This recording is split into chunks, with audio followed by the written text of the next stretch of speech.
Hello everyone! Happy Halloween! This is a video that I was kind of waiting to do for Halloween, and today we are doing some of my favorite horror films of all time. Now, I don't know how much I'd really talk about it. I kind of did so first of all, I did a playlist. I just made a new playlist for horror movie reviews, and I cover quite a few horror movies on this channel. But horror has been so massive in my life as of lately, right? Not as of lately, ever since I was a kid, actually. Ever since I was little, I've always been a massive fan of horror movies. And, over the years of being a horror fan, you seem to accumulate some of your favorites, and I'm going to talk about them on a scale of how much I love them. What makes something a favorite for me is how long does it stick in my brain after watching it? How long do I think about it, quote it, how iconic it is to me? But also, what makes something a favorite is how much of an impact does it have on my life? What has it done to me personally that I like? Right? So, we're going to get into this, starting off with um is it going to open?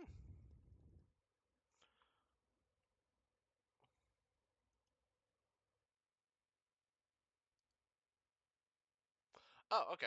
There we go. This is actually better. Let me fix the camera. I was adding something.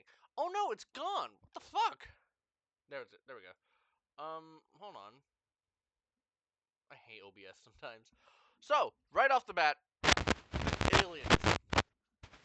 This is a much more yeah, it doesn't matter. So Aliens is a much more recent film that I've kind of fallen in love with, and so I'm a big fan of the first Alien movie. We'll talk about that when that comes, because you might have seen it was there. But Aliens is so fucking cool, man. It is one of the greatest science fiction movies of all time. Like, one of the greatest horror movies. Well, not really horror, actually. It's horror action, but it is so fucking good. Ellen Ripley is one of the most badass characters in all of sci-fi, in all of horror, and she is the template of what a good female character should be. Now, I'm not that kind of guy. You know me. I'm not the kind of guy to go, "Oh, this is woke because of strong female character." This is what a good female character looks like, and I think she's a good example of it because she's genuinely so fucking cool in this movie. I love her relationship with not Turk, Newt and shit. I forgot the other guy's name. Bishop. Uh, that's not who I'm thinking of. But Bishop was also great. I think the fucking practical effects too. That's something I really love about the Queen Xenomorph is one of the top 10 monster designs in all of cinema. And I love how blue this movie is as well. I watched it on 4K, and while it's a bit controversial with these James Cameron films about it being like about how he handles the 4K. I thought it looked fine. Maybe I should watch like an original print.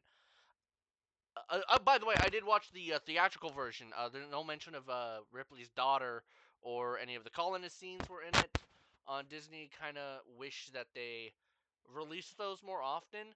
But Aliens is such a badass film that really has stuck with me and is my favorite of second favorite of the franchise.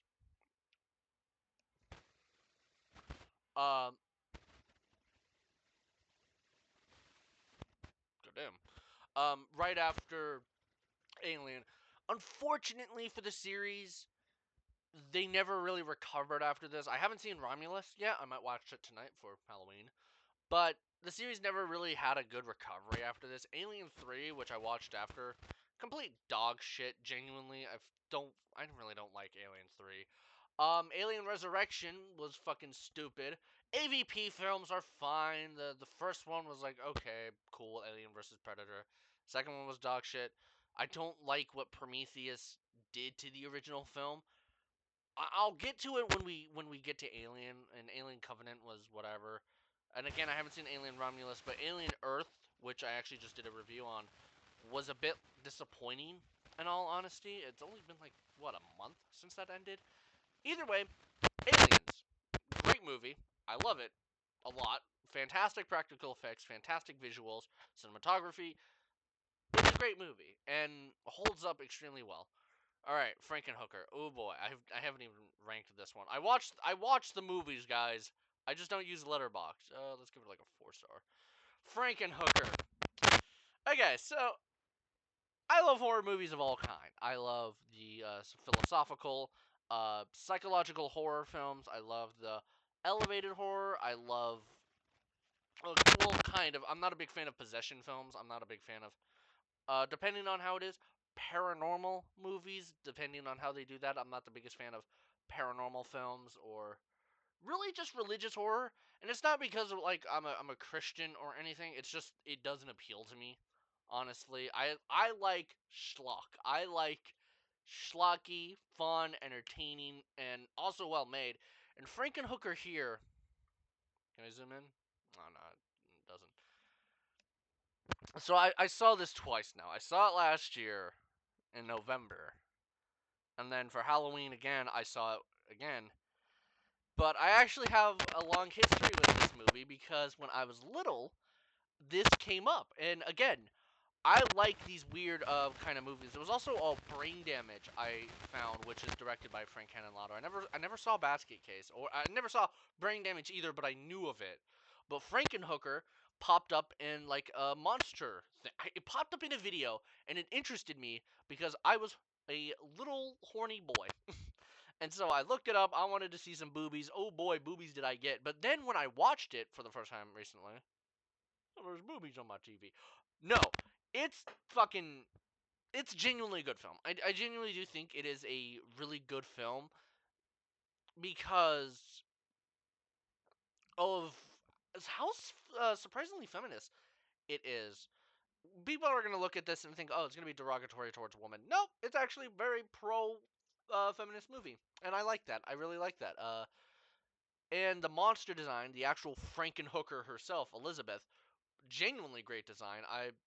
It sticks with me, and I absolutely adore and love those scenes where she's just walking, party, party, wanna party, got a date, got any money? Like, it's great.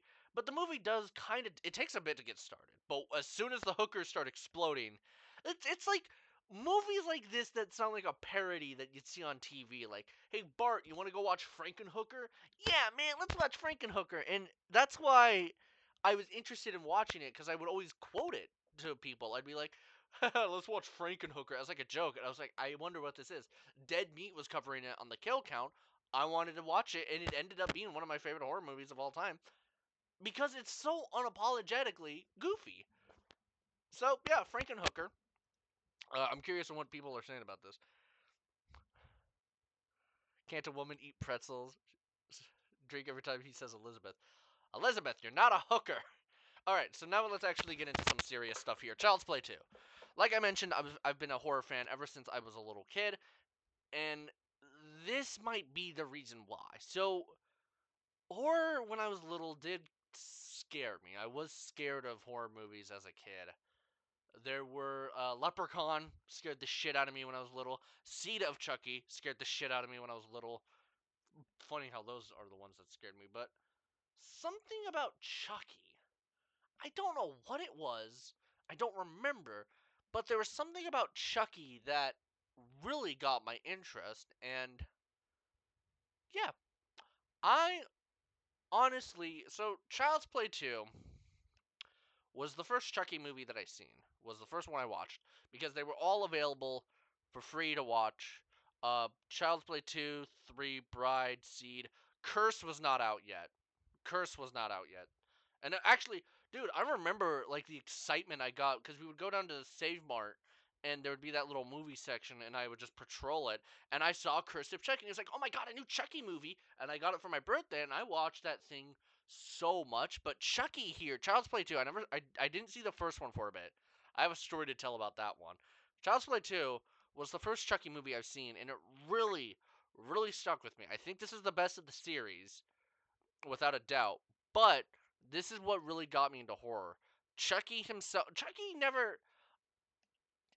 didn't scare me. I think this was one of the earliest ventures into horror where I wasn't scared. I wasn't so terrified of horror movies. And honestly, this is the thing. The memory's getting all jumbled up. Because I could have sworn I've seen this before Nightmare on Elm Street. But I don't remember. I really don't remember, actually. But I know this was one of my earliest ventures into horror, and it really stuck with me. But it's also just like a great movie. Andy Barclay is Alex Vincent's a pretty badass kid in that movie. I love the relationship between him and his sister. It kind of reminds me a bit of me and my sister. And Brad Dourif, man, as Chucky, iconic, can't be beaten. And it's a performance that it's one of the greatest. He's one of the most infamous. He's on the Mount Rushmore of horror, honestly, alongside Jason, Freddie, Michael. I think he deserves a spot on the Mount Rushmore of horror because of his impact and legacy that he left on pop culture. Everyone loves him. People were scared of him. I wasn't. I was more scared by his kid. But yeah, Child's Play 2 really stuck with me. So up next is VHS 99. Okay, so I talked about VHS pretty recently on this channel, and this is the thing I do. If it's my favorite of a franchise that I love, it's on my favorites. VHS 99. So let's talk about the VHS franchise as a whole. This one might be quick since I did talk about it on the channel with VHS Halloween. I love this series. I watched it last year with my sister, and we watched all 7 movies, and I have loved almost every single one of them except Viral. You know, anytime I talk about VHS, I gotta say fuck Viral. But this was the one that really stuck with me the most. I love the energy that this one gives off. So there were, shredding, suicide bit, Gawkers. No, Ozzy's Dungeon, then Gawkers, and then Hell and Back. This one had the most fun. This was the most fun VHS that we've had because it has that sort of teen punk energy in a lot of their segments. Shredding is about this like band who I don't get I don't really think the context matters, but I think they're doing like a web show if those existed in '99. But well, I love the fictional band that they build up, the kind of rock punk band, like, oh, we're not owned by the man, whatever. I love that one. Suicide Bid was terrifying. I thought Suicide Bid was genuinely scary. I love Ozzy's Dungeon. I think Ozzy's Dungeon is my favorite segment from that because of the game show, the whole game show aspect of it. That was fun and authentic, and then it got crazy at the end. Gawkers I love because it kind of reminds me of what I used to do with my friends, just go around and fuck around, not stare at people. And then Hell and Back I like because of the scale it went to.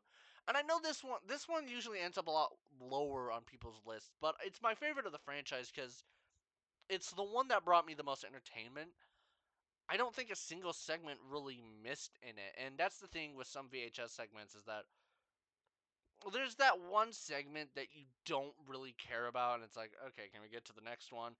And while I don't feel that way about like mostly this trilogy, the Years trilogy, 94 had a segment that went on way too long, but I liked it. I think everything here was perfectly paced out. Oh wait, yeah, this was right after 94. So yeah, this one was perfectly paced out. Nothing like felt like it was overstaying their welcome, and I had a lot of fun with it. And I love this series. VHS Halloween, I liked. Some things I kind of wish were just a bit longer. And oh wait, I actually want to talk about something real quick. The in that video, I kind of made a big whoop about the AI usage in that film because in one of the segments there was a pregnant woman who was AI generated. I don't think that was intentional. Actually, I kind of played it off as if like, oh, they're too lazy to do it. What I think what happened was that they had to get an image of a pregnant lady, and they didn't realize it was AI generated, and that happens. It happens to me because of how I like to say I do have a good eye for AI. Um, but it gets to a point where you're unsure, and I don't think that was intentional. I bet you they wouldn't have done it if they knew. So apologies for that. Yeah. So VHS 99, one of my favorites. Let's then go to Killer Clowns from Outer Space. So great B movie. This one is a bit of a surprise because hmm, it has great special effects, it has great music, and is honestly just a really entertaining film. Would I say it's one of my favorites though? I don't know actually, because this list, I think this is one of the ones where it's like, okay, I like it, but is it one of my favorites? It's fun, it's entertaining, it has again great effects, great practical effects. It is the king of B movies. This is the ultimate B movie, and its impact on pop culture really is really big. You know, they had that game that I think got shut down. They, I have Killer Clown T-shirt. I have a Killer Clown blush. You know, I have merch of it. I like it. I just don't know if it's my favorite. So we're just gonna move on. Sorry. Scream. Let's talk about this. Scream. Let's get right into it. So Scream, as one of my favorite horror films, I think it's a common thing that this is probably the first horror movie that a lot of people have seen, and I think this is genuinely the first horror movie I've ever seen. It's the one I remember the earliest. I wasn't that scared by it, but I remember it. And I don't remember ever watching it fully, but I watched it and I love it. I love this franchise. Mostly, I'm going to get into it, but I think this is one of the best horror films of all time and definitely deserves a spot on one of my favorites. Scream had such an impact on the horror genre to where at this point it was all slashers. It was all um cheap sleazy slashers with, oh no, my shirt got wet and I have to run and whatnot. And I think this movie is what changed it alongside I Know What You Did Last Summer, but I think what this film did for the horror genre was great. And it has been a great series. I don't think there has been a single bad film. Scream 2 is probably, no, it's my second least favorite. Scream 3 was not the best, but it was fun. Scream 4 was a great return to form, and I liked Screams 5 and 6. However, that might change here in a few months, so let's talk about it. Scream 7. I know it's been a big controversy with the whole Melissa Barrera situation, and while it is unfortunate, I mean, what else could we really do? The movie's been made, the movie's been finished. We're not. It's not going to be worth it to petition bringing her into a movie that's been finished. And if you don't want to watch it, that's fine. That you are totally entitled to feel that way. I just think that my mentality there was that sucked, but I'm curious to see what they do with Scream 7. And man, it looks the fucking same as the other two, which is not a good thing. Scream 5 brought the series back. It was on a long hiatus. It finally brought the series back and kind of parodied the requel thing. Scream 6 was trying to move it in a new direction. Scream 5 was rebooting the series, and then Scream 6 was like, okay, let's continue this inwards. What is Scream 7 doing exactly? What are we doing here that's really moving this franchise forward? And it's clearly not a continuation of Scream 6, which would have been good because Scream 6 was moving the franchise forward. It proved we didn't need Sydney, we didn't need Ned Campbell, we didn't need Dewey Riley. Hell, if Scream 7 was just completely about Sam and didn't even have Gale Weathers or any of the legacy characters, I would have been fine. We could have moved on to better things. Because, I mean, while it is while I like how consistent these movies are with their cast, Gale, Sydney, and Dewey are the best horror trilogy, best horror trio. I mean, we're just gonna be beating a dead bush if we're just gonna be repeating what the first four movies did, and that's what Scream 7 is doing: beating the bush, beating a dead horse, and just constantly redoing what was already perfect what was already good. Because I mean, we're doing Stu Macher again, and well, here's something I will say is interesting: the possibility of AI commentary, because Stu Macher's dead. I think it's just been too long for him to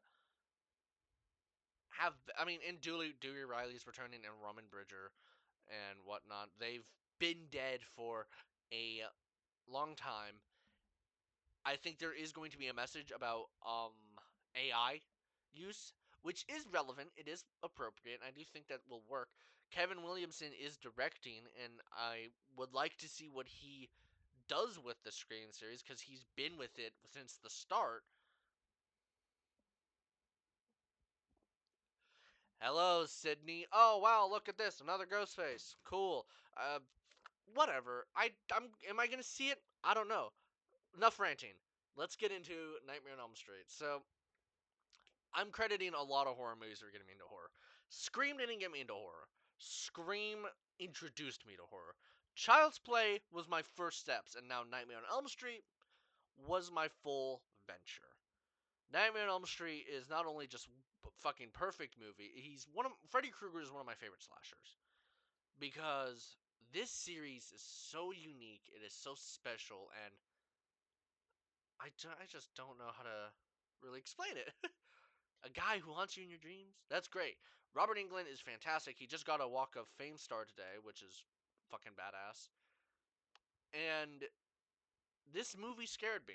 This movie really scared me, and I was like, I didn't want to watch it because, yeah, I was scared to go to sleep because what if Freddy Krueger got me? But when I watched it, man, I watched all 8 of the films originally, and this is where it kind of broke. Okay, Scream was the beginning of the bridge to the gate.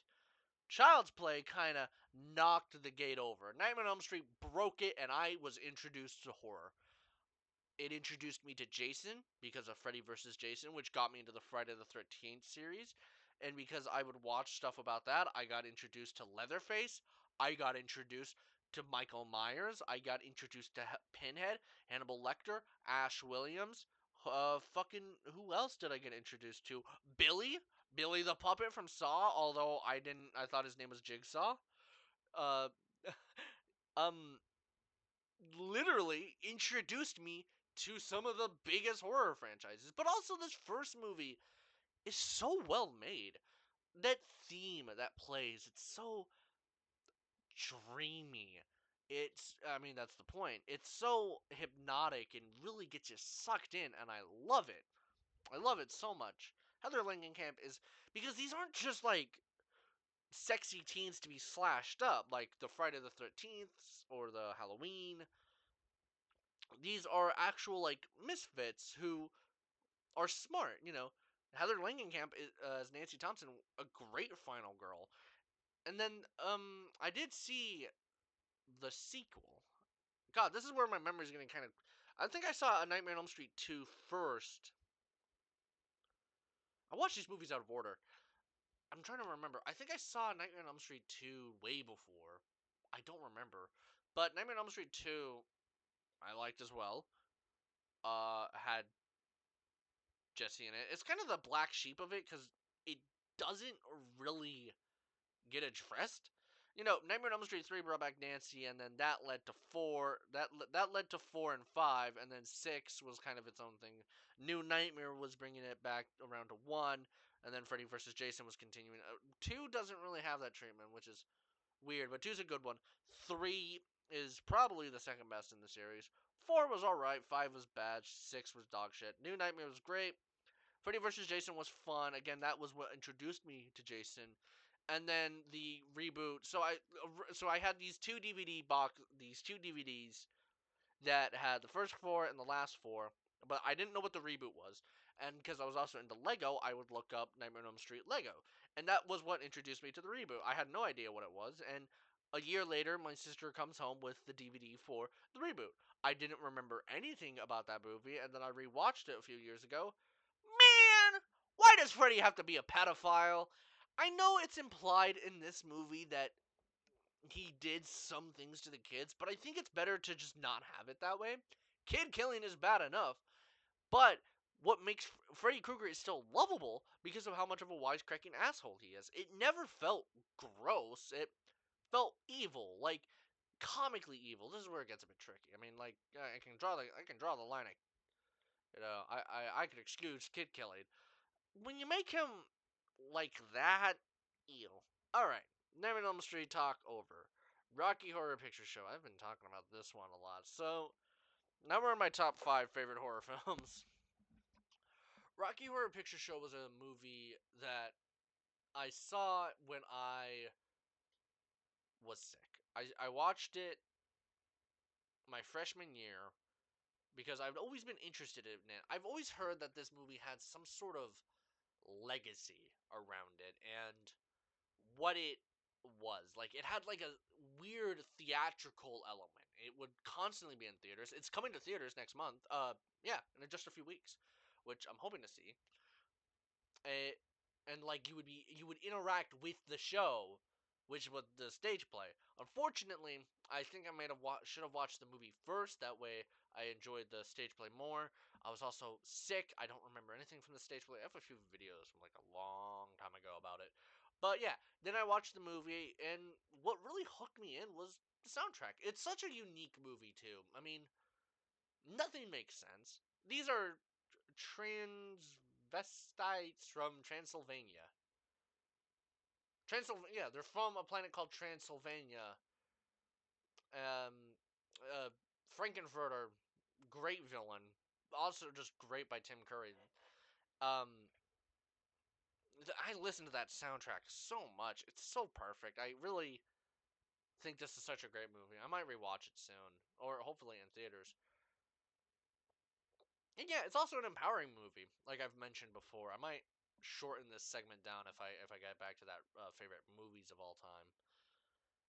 It really just left an impact on me, and I should probably mention it here. Little Shop of Horrors 2 is a film that I really love. I should have probably put it on here, but yeah, Rocky Horror Picture Show, great movie. Alien. Okay, so I mentioned aliens. Now let's get into the first alien. Here's a xenomorph. So the whereas Aliens was much more action focused, this one is obviously much more of a horror film, and I love the simplicity of it. This is where I'm going to criticize Ridley Scott a bit. You didn't need to explain what happened before. This movie is terrifying in a much more in space. No one can hear you scream, right? Space it uses space to its advantage of the unknown cosmic horror kind of. It's not fully cosmic horror, but that's what it does. And I applaud it for it. And I love that the Xenomorph is a slasher, kind of. Not fully a slasher, but a slasher enough. It follows the basic formula of a slasher. But yeah, Ellen Ripley I think is a great final girl, and I love the cast here because they're smart and they're not just again dumb teens who get slashed. No, these guys are smart. And granted, this did predate the Friday the 13th kind of era of slashers where it's like, I'm getting naked, here's my boobs. Oh no, he's chainsawing me. But, oh no, my ticket for Shelby Oaks has fell down. I just noticed that. It's not, it's so simple in what it does, but it's such a well made movie. And Ridley Scott I give a lot of shit for. I'm not a big fan of his ego and a lot of the things he said for, but he definitely did craft some of the greatest sci-fi movies of all time. Blade Runner, another one of my favorites, and yeah, Alien. I'm glad this series is also coming back. Not as strongly as Predator has. God, Prey and Killer of Killers were fucking phenomenal, and I'm hoping Badlands is the same. But I like Alien because it's a good movie. Okay, let's get into this. Thanks, Killing. You know how earlier with Frankenhooker I mentioned that I like schlock? Another one of my favorite horror genres or type of horror film is the low budget college movies. Why do I like them? Well, it's kind of inspiring. I like the obvious fact that these are kids getting a camera and making a movie. It's authentic, it's cheap, it's lovely. I love it because it's like, I'm spoiled by the good movies too much. Let's see what it looks like. And I mean, it's obviously trying to be so bad it's good, but it works. It works. Turkey, one of my favorite horror characters of all time. It's not a good movie. It's not a good movie, but it's one of my guilty pleasures. It is such the epitome of a of a low budget horror movie. I mean, Amazon Prime, I go on there, I see like Killer Pinata, Killer Sofa. I mean, it is a problem where it's like these are so bad it's good movies, but there's something just so earnest about watching these college students make a movie and having fun with it. Understand the assignment. I think the puppet looks good for what it was, and it's definitely a movie that I like. I do like Thanksgiving 3. I will say that. I do like Thanksgiving 3, but that felt a bit too far in what it was. But yeah, I like these cheap, low budget slashers. I ranked it 5 stars. Let's see what people are saying. You just got stuffed. Um, um,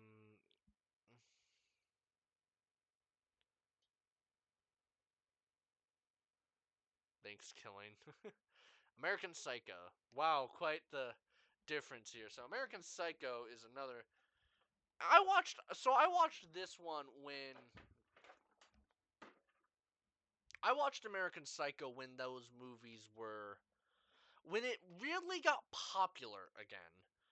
You notice that sometimes it's been happening with Dexter lately, where a movie or a show randomly just blows up. It happened with Breaking Bad, and now it happened with American Psycho, and I watched it, and I liked it a lot. I considered this for the longest time to be my favorite horror movie. Not anymore because I ended up loving another movie a lot more. But American Psycho is honestly a really good movie. And I was reaching over here to show that I liked it so much that I actually bought the book.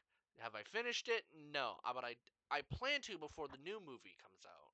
Because I'm hoping, you see, I'm okay with like a new movie coming out if they do much more of if they do a difference and adapt different elements of the book here. But yeah, Christian Bale as Patrick Bateman is great, and I love the discussions that it opened about the film. And it's funny, it's entertaining. Patrick Bateman's a psychopath, but you love watching him because Christian Bale does such a great job as him. He is a total loser. If you want to know my stance on the ending, I don't think he did it. I think those are all. I think it helps with the mentality that he's a loser. But yeah, I like that ending a lot. It would really suck if there was a Mila Kunis starred sequel that completely fucking shat over it. Uh, but American Psycho, yeah.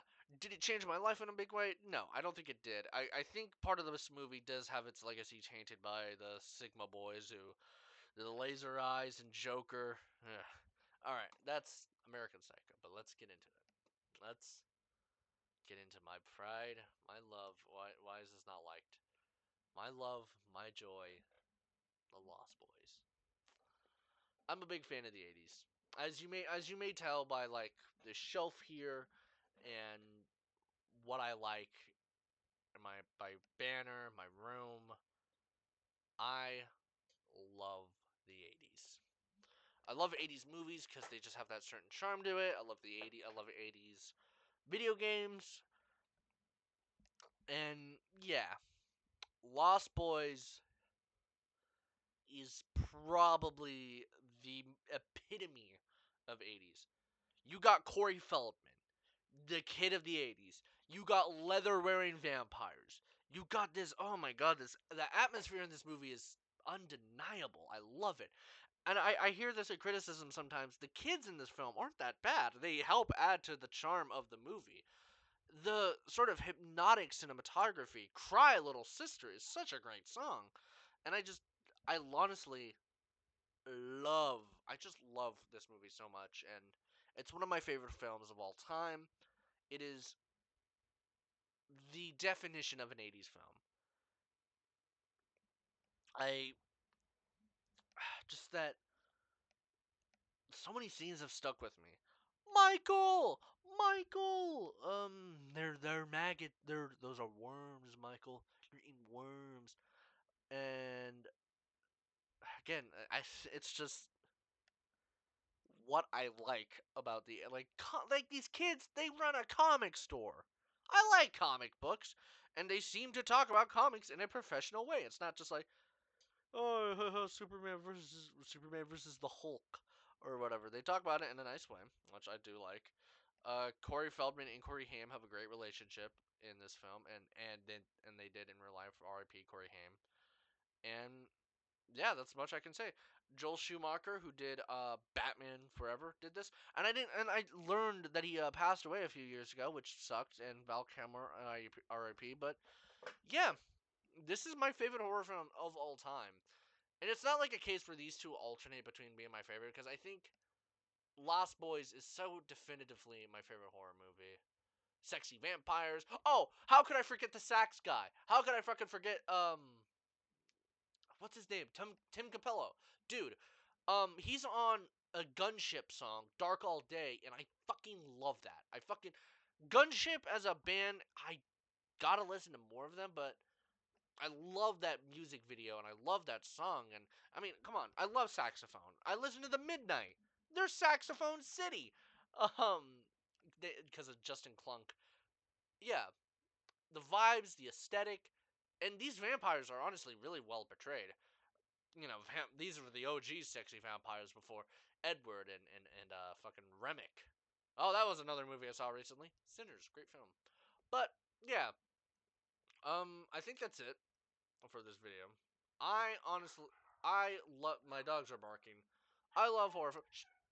I love horror films so much, and you can see my taste in the genre. And yeah, I mean, you look at back there. You look at back there. You see my horror shelf and whatnot, and I hope to expand that in the future. But yeah, I'm a massive horror fan. That you could see my very taste in the genre. And until then, have a happy Halloween. I should have dressed up in my Leon costume. All right, see you guys. Bye.